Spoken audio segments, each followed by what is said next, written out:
All right, welcome to another episode of Roundtable Rundown. Back again with another episode here. Quite a few things have happened since we were last on, but I'm Josh Valdez. That's my co-host Joya Mistretta. We both cover baseball for Roundtable Sports.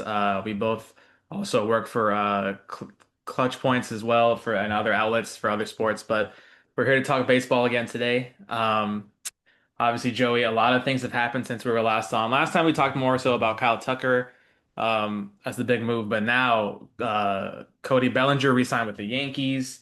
Luis Robert went to the Mets.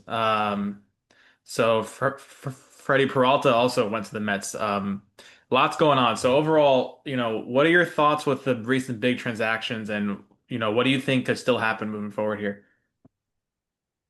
Yeah, the Mets have just turned everything around. I mean, it started out kind of like a disaster. They lost, Pete Alonso and Edwin Diaz, and it looked like not that they were going to rebuild, but just what are you guys doing? And they were just being patient, and they waited, and now they're getting their guys. You go and get Bo Bichette, you go and get Freddie, you go and get Luis Robert Jr. Like that's all of a sudden, like they're looking like one of the best teams in the NL East. And the Phillies have kind of been pretty stagnant to an extent. I mean, they brought back guys that they already had in Schwarber and JT, but they didn't get Bichette. They didn't get Tucker. So I'm looking at the NL East, and all of a sudden you have a real conversation. And the Braves, who we'll talk more about later, they've had a pretty respectable offseason as well. So very interesting out there in the East. Yeah, it's been a crazy couple weeks here. Yeah, you talked about the Phillies kind of getting back to square one with their guys. The Yankees did the same with Cody Bellinger, obviously. About a 5-year deal. He wanted seven originally, but didn't get it. So that's good for the Yankees. But again, the Mets, like you said, taking such a big step here. Obviously, losing Alonso is a big deal, but they added Bo Bichette, Freddie Peralta, and who's the third? Oh, Luis Robert, of course. So, I mean, both sides of the ball covering there, right? I mean, I think, between those three, they could definitely make up for Alonso in production, So I think that's going to help them sort of, not be as bad off, losing their franchise home run leader, So, um, yeah, I feel like the new age Mets, like they're always threats in the offseason. Let's see what they do in the real season. That's the key here. They got to make it work in the actual field instead of just winning the offseason. Because they did the same thing last year, getting Soto for the biggest contract of all time, and then didn't make the playoffs. So, but yeah, I think first of all, getting Bichette also out of the AL East is pretty big. He was one of the Jays' best players last season. The Jays are still a great team, but definitely losing him is a big deal. Um, I am just, yeah, I think I'm just interested to see how the Mets sort of like rebound after last season. Like, are they just gonna have another like big money letdown, or are they actually gonna get it together this time, Yeah, with the Mets, it kind of feels like an MLB The Show team. Like you go out and just sign the best players, but maybe they don't always fit the best Right. because they're just going to put Bichette at third base. And he's not really a third baseman. He doesn't really have the arm for third base, in my opinion. I think second base would have made even more sense like, if you're going to move positions. So that's the difference between the Mets and the Dodgers. The Dodgers go out and get the players that they need. Like Kyle Tucker, they needed another corner outfielder. I mean, they didn't need him. The Dodgers, like they're so good, but Yeah. it made sense on their roster. Whereas with the Mets, Bichette isn't a third baseman. They're going to throw him there, see what happens. It just like it's a great signing in terms of great player, but from a roster fit standpoint, I don't know if I love it. And to your point, they win the offseason. Can they win in the actual season? We'll see. I really don't know. For their sake, I hope so, but I'm not sure. Yeah, I think Bichette's a guy that, you know, sometimes you just have to like go for talent, and I think like especially after losing, one of the best infielders in the game in Pete, although obviously he plays first, it's different, but still an infielder. Um, you add Bo back in, as someone to help be a big time like infielder on both sides of the ball. Although Bichette's not like the greatest defender in the game, he can still hold his weight there. So I think that, with the Mets, it's like, okay, they're going for talent. I respect it, But like you said, the Dodgers just are such a well-oiled machine, and the Mets have not got to that point, right? And that's the difference. It's like I love what you said about how it's like the show, like, you can't just like group guys together because they're good and hope it works out. Like you do have to have like some strategy behind it. I think with getting pitching, it's you can never argue with that. Like getting Per- Peralta, I mean, he's somebody that, was one of the biggest names on the pitching trade market. So landing him is big. I mean, with pitcher, it's straightforward because they're just pitchers. You just put them in the rotation and that's that, or the bullpen and that's that. But with offense, it's trickier. Like they have to align in the field and the batting order, and if you have too many guys at the same position, it's weird. So, um, I think with the Dodgers, like you said, Tucker slots in. Like Kyle Tucker's not going to have an awkward fit on the team, even though they were already good. If the way they make Bichette fit into the roster and the lineup is going to be a key to how the Mets like actually perform this season on the field. I do think Peralta was huge for them because their pitching kind of struggled last season, right? They kind of had to bring in like three prospects in September just to start for them. Uh, Yeah. so that was crazy. When you're chasing the playoffs and you're like depending on prospects almost entirely is pretty crazy. Senga actually got sent down because he was struggling and it was just a mess for them. So if he can help stabilize that unit, that could be big. Robert in the outfield, like he's somebody who could definitely bounce back. He was in the home run derby like a couple years ago. I think just, being on the White Sox, like I think this will help give him like a big jolt of like, just juice, like you're on a more competitive team and he's someone who can be a big power hitter at his best. So, um, I like it in theory, but again, it's like I think we're both on the fence. Like, let's just see how they actually make it work. Yeah, I remember when Robert was being called like the next Mike Trout back in the day, and that didn't quite happen. He's been injured to his in defense of him, he's dealt with some injuries. With Freddie, I love the way Freddie pitches. I think he attacks the zone well. I think he does a good job of working outside of the zone enough to induce chasing. The only problem with him is he doesn't always work super deep into games, which in today's game isn't as big of a deal. Guys aren't going 7+ consistently, but some of the best pitchers do. I think of Scooble and I think of Skeens, and these guys work deep into games and they give your team chances to win. Whereas Freddie, he might go 5 1/3 and okay, good outing, that's it.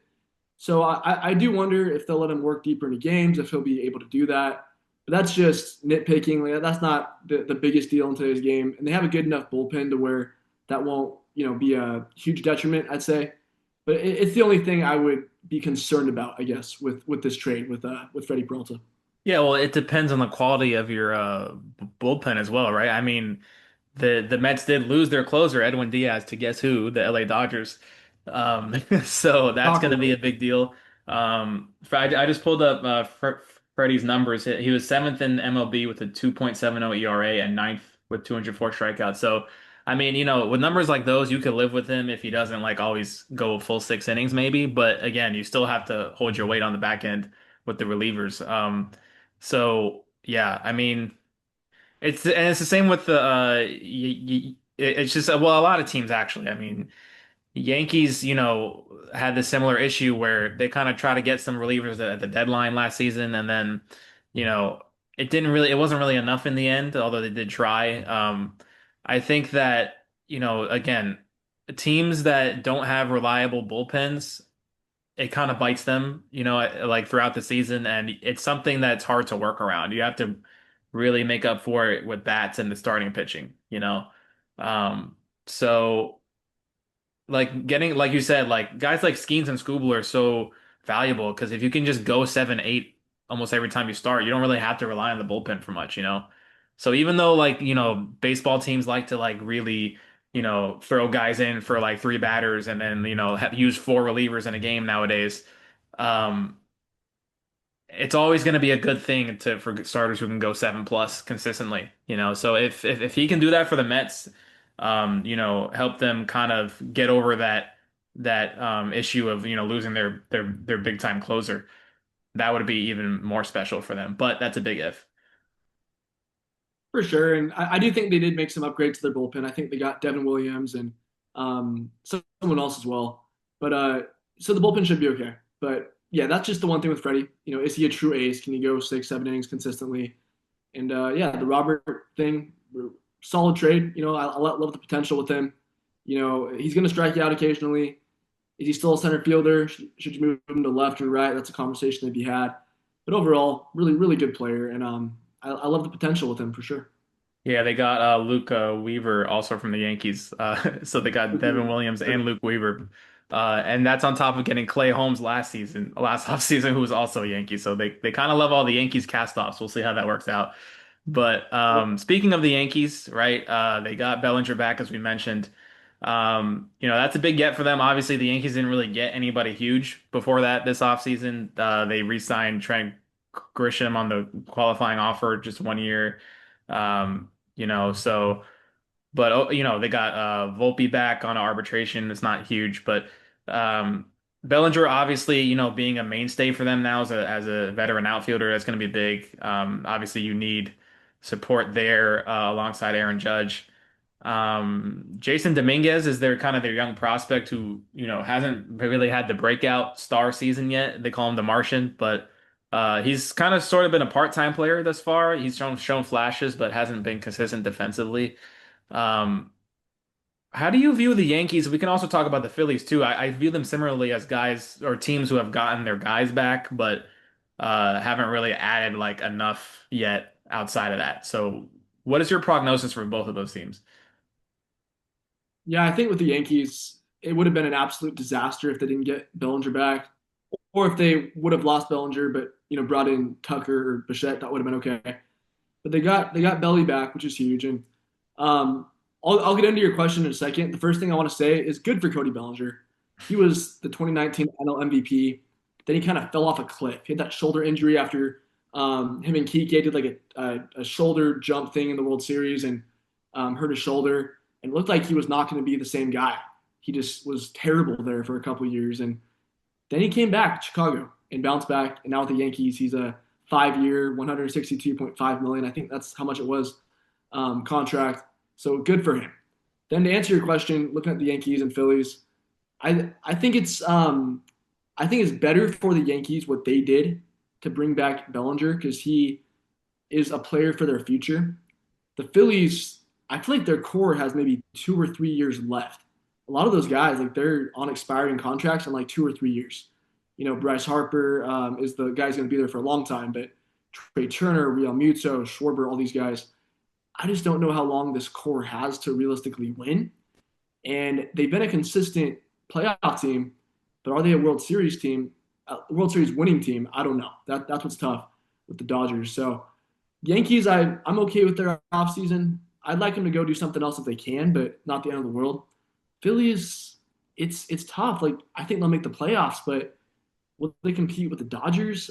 I mean, I'd love to hear what you think as well, but personally, I don't know if they can compete with the Dodgers right now. It was unfortunate the way their season ended on that last play with the pitcher and everything. I mean, I think that at the same time, right? That's only like the ending moment. It's really a bigger symptom of or overall, like you said, I think that the team is good, but they have a ceiling. That's why they really did have to add like I was really interested to see if they did get Bichette. Like I think that would have been huge for them. Just adding another bat to like the infield and everything. You could have had Bo at third and then Trey at short. Like that would have been a pretty good left side of the infield. But um, I think, for them, I fear that the closest they're going to get was that World Series loss they had a few years ago to the Astros. Because, like you said, you know, you're just going to keep running it back with the same core. It's like, at least with the Yankees, like they're kind of getting Garrett Cole back as an addition in a way. This next season, because he was out the whole year, and you did almost win the division without your ace the whole season. So that's like a pretty good look if you're the Yankees. But the Phillies. Um, it sort of feels like you're spinning your wheels a little bit, like you have good players, but how long is this going to last? Like you said, you only have a couple years left and you're not adding more. It's not like you're the Yankees where you're adding guys back from, off the IL. So, um, I don't know. It's hard for me to like jump out the window and say this team is going to win the World Series after like they're not really doing much to change after not winning it. I think in baseball you can always bank on like, you just get hot and the best team doesn't win. But other than that, I don't know how you can justify the Phillies on paper as like favorites. Yeah, they're not favorites. And look, can this team win? For sure. Like they're talented. They have a lot of great players. It just hasn't worked in the playoffs. They've been great in the regular season. Once the playoffs start, once October comes around and starts getting a little cold outside, they just can't hit the baseball. And we can talk about that last play where they lost, where the pitcher threw it away, but it wasn't all his fault. The Phillies Right. scored, I think, one run that game.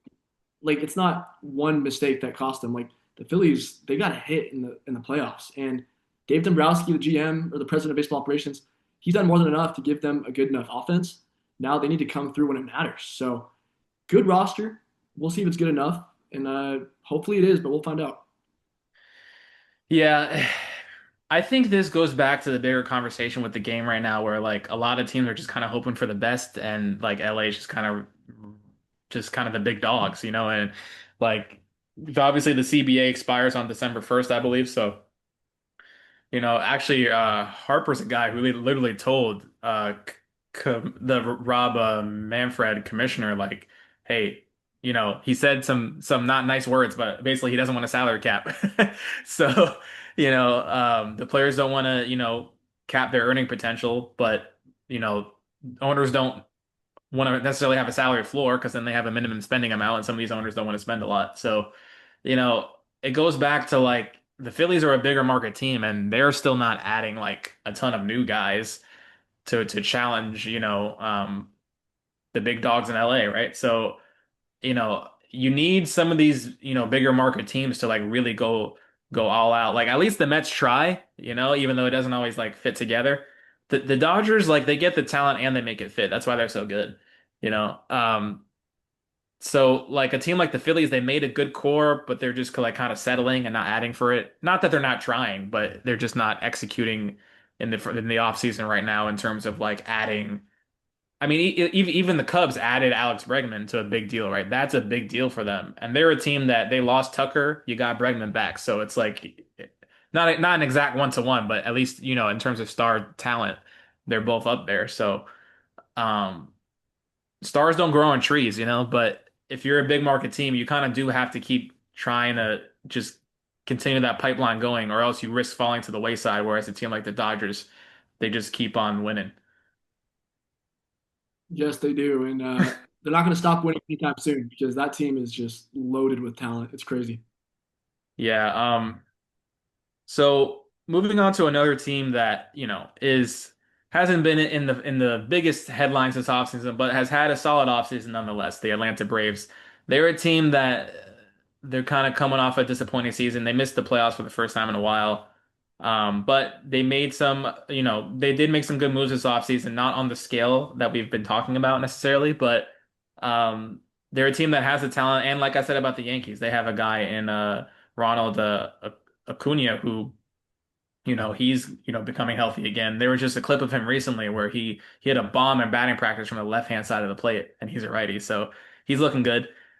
Uh, what's your prognosis with the Braves offseason and their outlook moving forward? Yeah, it's been a really fine offseason. I actually just wrote something about this, just kind of saying I don't feel like their offseason's complete yet.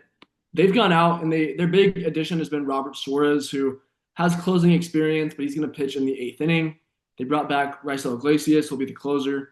So the bullpen looks pretty good. They brought back Ha-Sung Kim, which I thought was a great move to be shortstop. Then he gets hurt.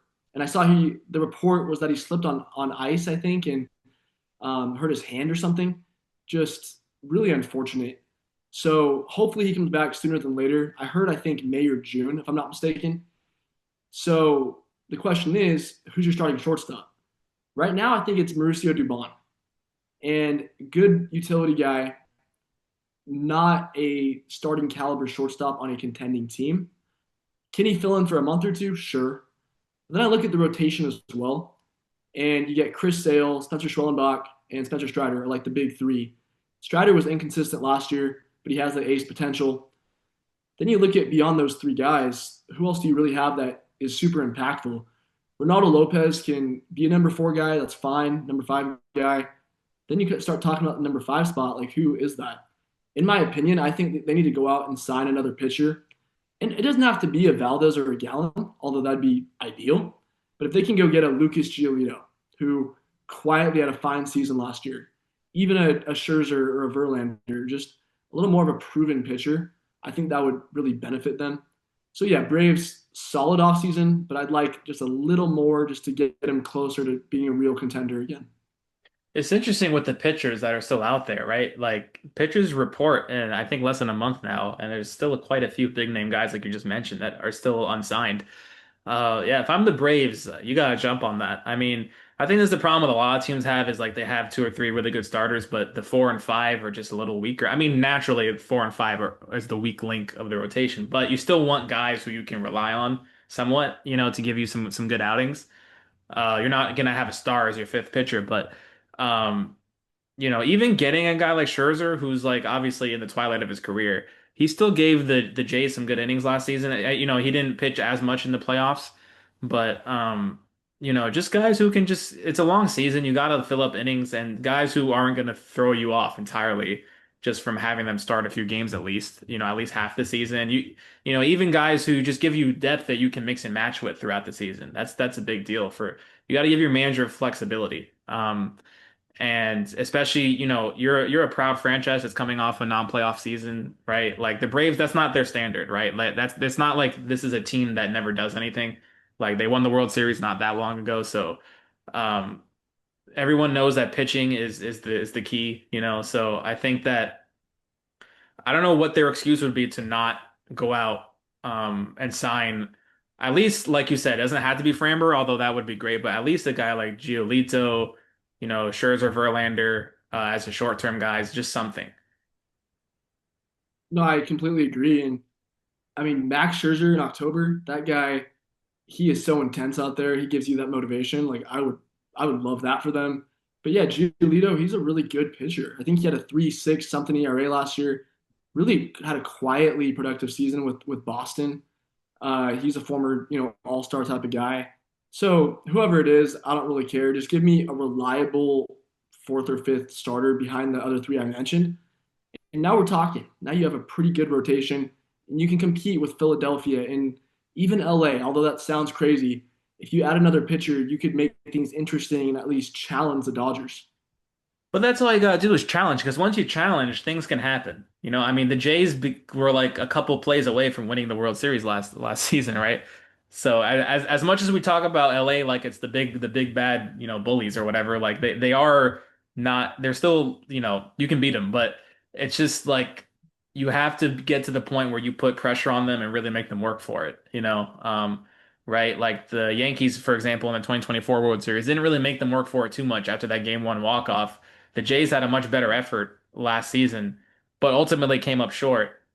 They just made a few too many mistakes. But um, the Dodgers are going to be a team that's going to roll through and probably make the World Series again. But look, I mean, a few years ago, I think this was before they got Ohtani, but they lost to San Diego in the first round, right? I mean, obviously before Ohtani, but.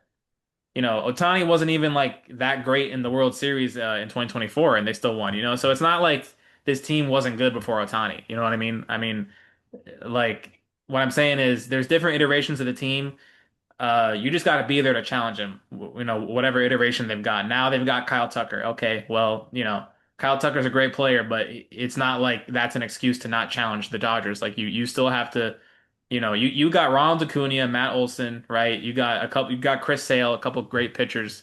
That's enough talent to at least like make it interesting, like we were saying, right? I mean, it's same goes for the Mets, same goes for the teams we've been talking about. Um, I think that the whole definition of this season this year is going to be, do we have enough juice to challenge the Dodgers? First, we got to get there and then challenge them once we get there. So if the Braves, like you said, add some more arms, I think they can get there. Yeah, this is baseball we're talking about. I mean, anything can happen. All it takes is one bad inning from a Dodgers reliever in the seventh inning of a game two in the NLDS, and that could change the tide of the series. Like this isn't basketball where in the final minutes your best player is going to have the ball. In baseball, anything can happen. It could be the fifth reliever on the Dodgers coming in the eighth inning for some reason, and you just never know. One in baseball, the best player, Shohei Ohtani, he only gets to hit 4 or 5 times a game unless it goes into extra innings. If Freddie Freeman, Mookie Betts, this isn't basketball, this isn't football where the quarterback can just lead a drive down the field. So that's what I tell people who ask me. So I've talked about this a lot with people. They're like, "Well, how can anyone beat the Dodgers?" It's baseball. All it takes is one really good inning to change the momentum of a whole series. And the Dodgers, I wouldn't be shocked if they lost next year in the playoffs. Will they? Probably not. Who knows? But I would not be surprised. And that's what people I don't think understand about baseball is that anything can happen. And that's what I think baseball has kind of gotten this far without having many financial regulations, is because you know, they've always been able to fall back on that. Like, well, I mean, like Arizona beat the big bad Yankees in the 2001 World Series, it happens all the time. I mean, Rangers won the 2023 World Series. Nobody thought that was coming, I mean, uh that was again and that was also versus Arizona. Like no one really like thought those two teams were all that beforehand. So anything could happen. But these teams still have to make the most on their end to make sure that they're in that position to even say like, okay, we can do this. Because if the wheels fall off mid-season like it did with Atlanta last year, then you got no chance. Because something with LA is the wheels aren't gonna just fall off entirely. That's the difference with them. Is like, you know, the Braves, like they're a talented team, but it could fall off, right? It's like a lot like, a lot of these teams they're good, but you don't know year to year what's going to happen. Like same kind of with San Diego. It's like you're not sure what's going to happen year to year. Milwaukee, like they're not always mainstays. They have had a couple good seasons, but like you're not always sure. You know, LA, it's like now you just know they have so much talent. Like there's just no way LA is gonna just be a 500 team, unless everybody gets hurt at once. So that's why these teams have to be just extra aggressive about making sure they've got guys, especially ahead of a possible lockout in 2027. You want to at least give yourself a chance to compete now because we don't know even what's gonna happen after this year. Yeah, and just for fun, let me ask you this. Right now, on January 26th, which team do you think is the biggest threat to the Dodgers right now? That's such a great question. I guess I could do It's a tough one, one. for the NL, one for the AL, but um, NL wise, I think that honestly the Mets are going to take a step forward. I know they just lost Alonso, but that's off the top of my head. Like, and it's not just because of what they added this offseason. They already had guys that, right? Like, like having Lindor is such a valuable guy at short. I mean, one of the best in the game. He just gives you that baseline that you're going to have a talented lineup, core regardless.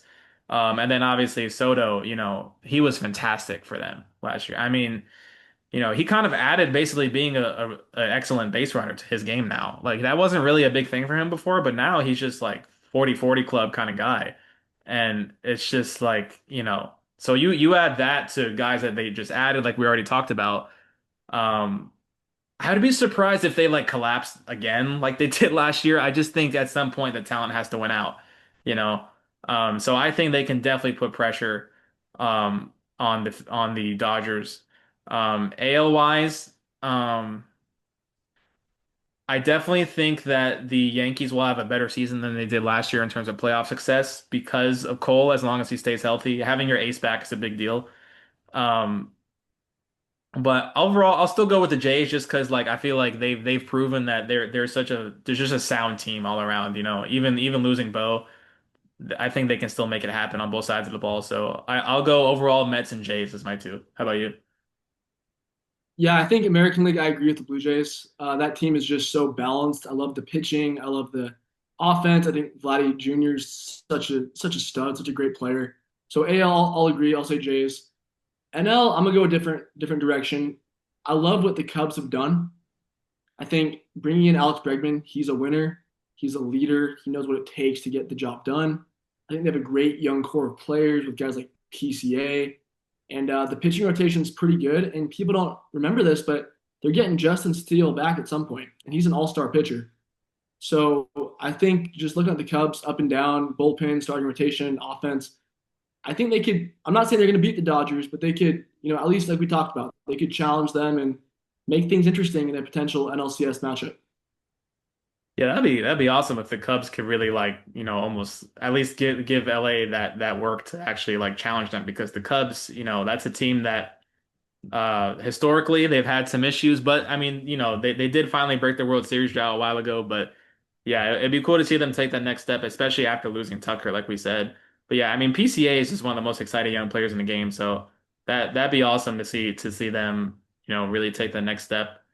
But yeah, overall, I think we're both just hoping that the league stays super competitive and some kind of parity, ahead of whatever happens with the CBA next year. But uh, I think we can speak for all baseball fans when we say like we just want the game to be healthy and just not dominated only by one team, regardless, right? So whether it's the Cubs, the Jays, the Yankees, the Phillies, the Mets, what have you, we just want to see some good challengers. I always look at San Diego as a team that always seems to put up a good fight, regardless of what they're doing, the past few years. But overall, that's the episode for today. Thank you guys again.